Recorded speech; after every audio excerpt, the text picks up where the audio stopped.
Hello my friends, তোমরা কেমন আছো? আশা করি তোমরা সবাই ভালো আছো। আমি খুব ভালো আছি তোমাদের আশীর্বাদে।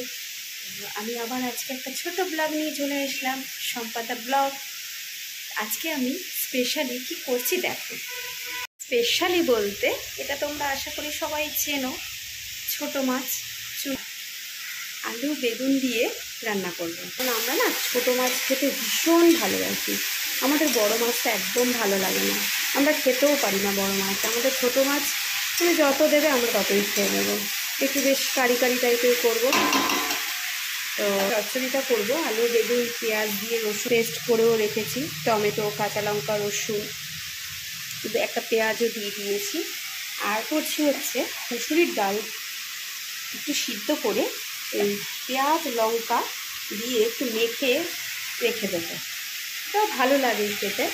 তো আর কিছু করিনি, আর ভাত অলরেডি হয়ে গেছে, ঢেকে রেখে দিই। আমাদের মতো তোমরাও কি ছোটো মাছ খেতে ভালোবাসো?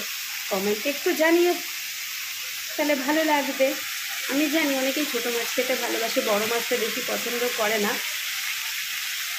তো যাই হোক, আমার ভিডিওটা তোমাদের কেমন লাগলো আশা করি তোমাদের ভালো লেগেছে। তোমরা ভালো থাকো, সুস্থ থাকো। এরকম নতুনত্ব আরও কিছু ভিডিও চাইলে আমার ভিডিওটাকে সাবস্ক্রাইব করে দিও, লাইক কমেন্ট শেয়ার করে দিও যদি ভালো লাগে তোমাদের।